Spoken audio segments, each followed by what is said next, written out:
She thought it was just another notification. A soft ping, barely a whisper, on his phone. They were side by side in the exchange dorm, sharing the same narrow bed for another night. He was asleep. But then the name appeared, like someone who forgets that even silence has its proper time to end. Love. A playlist, shared with another woman's name. And what hurt the most wasn't even the name. It was hitting play. None of those songs were theirs. None reminded her of the long video calls, or the days she dreamed of showing him the streets of London. Those songs had another story, another voice, another body. Worse, they came from the same side of the ocean he had left behind. She turned off the phone with the delicacy of someone turning off an entire life. Beside her, he still breathed peacefully. But between them, there was now a canyon. How do you keep going in a place dreamed by two, when only one stayed to live it? This story begins with a folded map and a wish underlined in yellow. I want to show him this. Isabella collected places like someone who writes letters, not to store, but to give. She arrived alone in London, on a cold morning with a white sky. The taxi was late, the driver spoke too fast, and the dorm room seemed smaller than the photos. But she wasn't afraid. She was there for something bigger, a dream that had a name and a future address. The exchange spot had come to her first. Daniel still had university issues to settle, a temp job to finish, and a passport to renew. She'd come first, for 6 months. He'd join her later. That was the plan. She would arrive first. But deep down, everything was for the two of them. In the early weeks, Isabella wandered like someone leaving clues in a new city. She spent hours on foot, writing down crooked street names, stepping into markets where the smell of fresh mint filled the fruit aisle, stopping at cafes hidden in alleyways where the clinking of cups felt more familiar than the language. One of them, she noted carefully. Light blue facade, warm croissants, a barista who smiled with her eyes. That was the first place she wanted to show him. In the voice notes she sent, she tried to capture what the phone camera couldn't. The way the river reflected the buildings when the wind disappeared, the sound of a child saying "Mum" in a tone that made everything feel like home, the old book smell of a bookstore that reeked of rain. She spoke, described, laughed alone. And deep down, she hoped Daniel would listen with the same care she put into every word. He replied, always, just shorter, with fewer questions, more emojis. She understood. His time was still elsewhere. His routine, his job, the time zone difference. But sometimes, late at night, when the silence in the dorm grew heavy, she wondered if he, too, was marking places on a map. On her bedroom wall, she taped up a London map with colorful washi tape. Every highlighted dot was a story waiting to be shared. The Indian restaurant with live music, the bench beneath golden leaves, the museum corridor where the light fell perfectly. I want to show you this, she wrote in every message. I saved this place for us. She didn't know then that she was building alone what she thought they'd share, and that when he arrived, the hardest part wouldn't be forgiving what he did, but learning to live all of it without him. Daniel arrived on a gray Thursday. London's sky seemed to sense what was coming. Isabella waited at the dorm entrance, hands tucked in her pockets, heart racing. She'd prepared everything. A card with local slang, a mapped-out route to her favorite cafe, the room tidied with almost childish care. But he wanted to come from the airport alone, said he'd take the train, that he preferred to arrive by himself. The hug was brief, missing that one extra second she remembered so well. He was there, but somehow didn't fit into the scene she had replayed so many times. Said he was tired, that the flight was long, that he just needed sleep. Isabella understood. She wanted to understand. In the following days, she took him to the places she had saved for the two of them. Showed him the cafe with croissants that melted in your mouth, the alley where a mural changed weekly, the street where buskers turned the city into a stage. She talked too much, described everything as if she still had to convince him this was the right place. Daniel listened but didn't ask. Replied with short smiles, with a nice lost between yawns. When he took photos, he never asked her to be in them. On social media, he posted landscapes, never moments.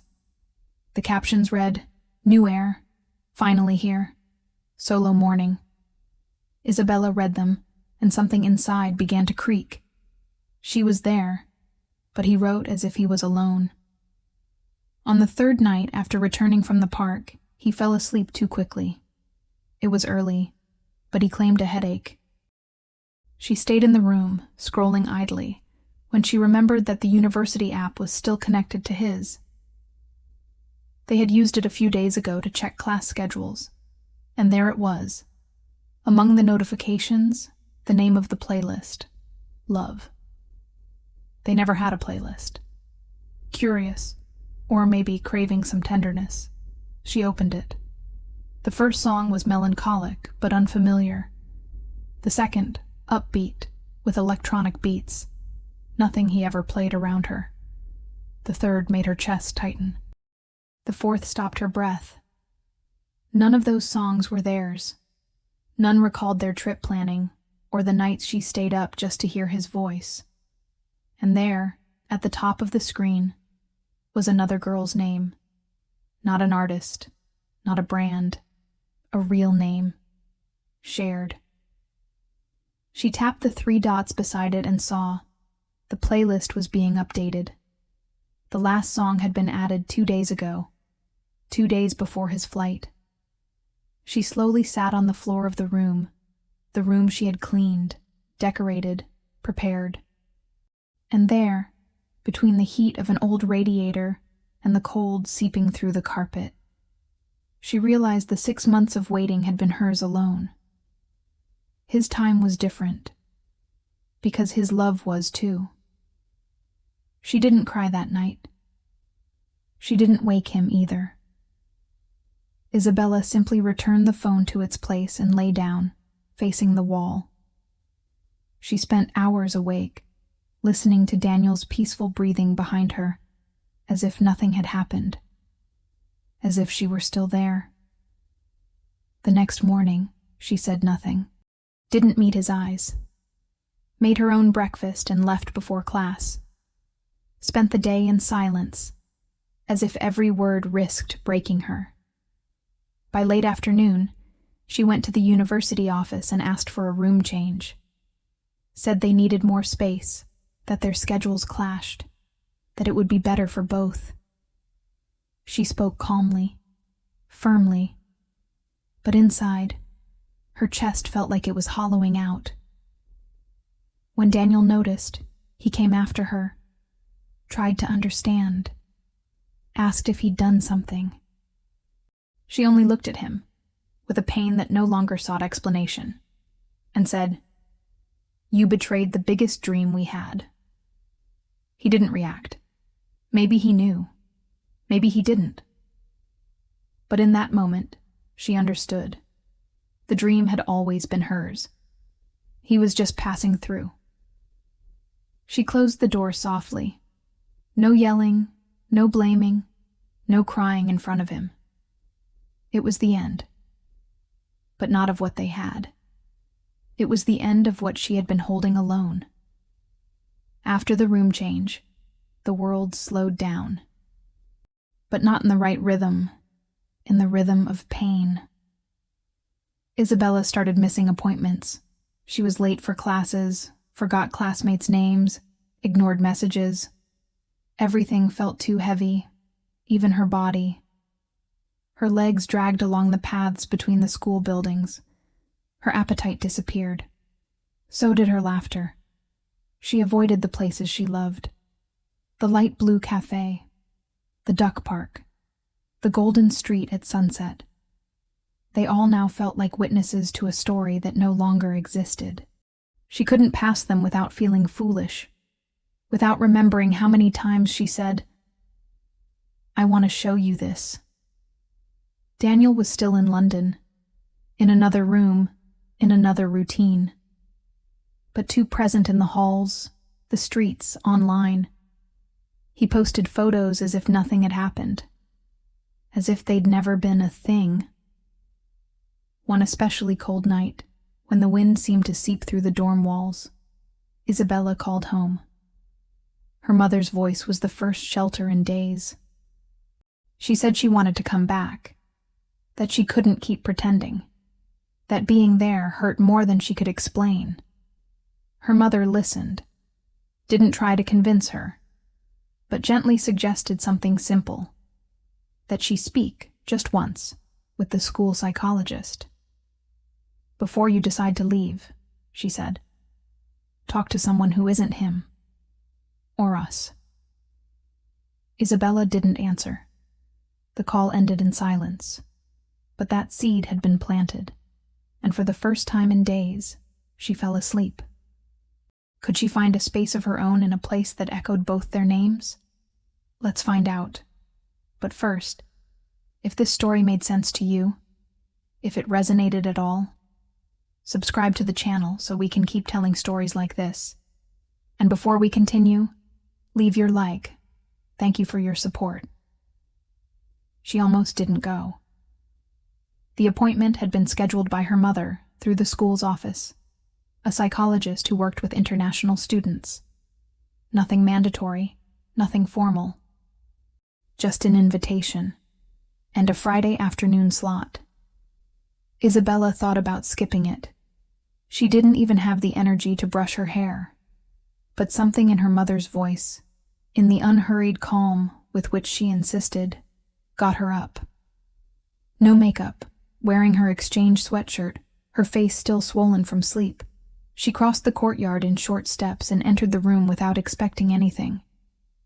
The psychologist didn't ask about Daniel, didn't request a full story. Just offered a seat, and all the time she needed. And when Isabella tried to speak, her voice broke. It wasn't a pretty cry. It was dry, choked, with sobs that came from deep inside. She couldn't form sentences, but she managed to stay.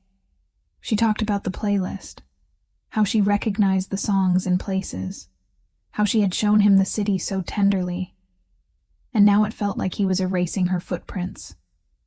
The psychologist didn't respond with formulas, didn't say, "It'll pass," just listened, and said maybe, just maybe, it was still possible to rebuild what she had dreamed, not with him, but with herself. Isabella didn't believe it then, but she left the room feeling something new, not lightness, just a breath of air, as if, for a moment, London had stopped choking her. At the next session, Isabella arrived calmer, not because she was better, but because she no longer had to fake it. The psychologist asked if she could still walk around the city. Isabella said no, that she avoided everything. Even the smell of fresh bread at the corner cafe made her nauseous. She said she spent hours on social media, watching Daniel's stories. He was still in London, posting like nothing had happened. Parks, markets, streets she had once shown him. Each photo of his felt like a memory being overwritten, like he was replacing, one by one, the moments that had once been theirs, or rather, hers. The psychologist listened quietly, then said, gently, "Maybe you need to walk through those places again, not to forget, but to remember they were yours, and still can be." Isabella left with that sentence looping in her mind. That afternoon, without planning it, She flipped up her coat collar and walked to the light blue cafe, the same one she had avoided for weeks. She sat by the window, ordered mint tea. Nothing extraordinary happened, but for the first time, she didn't feel invisible there, nor invaded by his absence. She returned to the park days later, then the bookstore, then the museum. With each step, the city stopped being a memory and became ground again. She created a new folder on her phone. For me. Unfiltered photos, no captions, just her, present. One ordinary morning, she decided. There was no sadness, no anger, just a feeling that following him made no sense anymore. She closed his profile, muted his updates, deleted the browser shortcut. And in one simple gesture, she said goodbye. To the version of herself still waiting to be remembered. It wasn't liberating. It was silent, but necessary.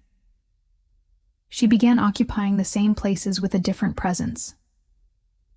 She went to the market alone, memorized simple recipes, helped classmates with translations, laughed at jokes she once found too small to notice. She started building a new playlist. This time, only songs she chose. Nothing shared, nothing sent. Just hers. She named it softly. To Stay. And on some random Saturday, sitting atop Primrose Hill, feet buried in the cool grass, the breeze gently brushing her face, she heard, unexpectedly, one of her new songs playing in someone's headphones as they passed. She smiled to herself. Not because someone recognized her, but because, for the first time, she recognized herself. It wasn't about Daniel. It never was. It was about her. About staying. About no longer running from the pain, and still choosing to continue.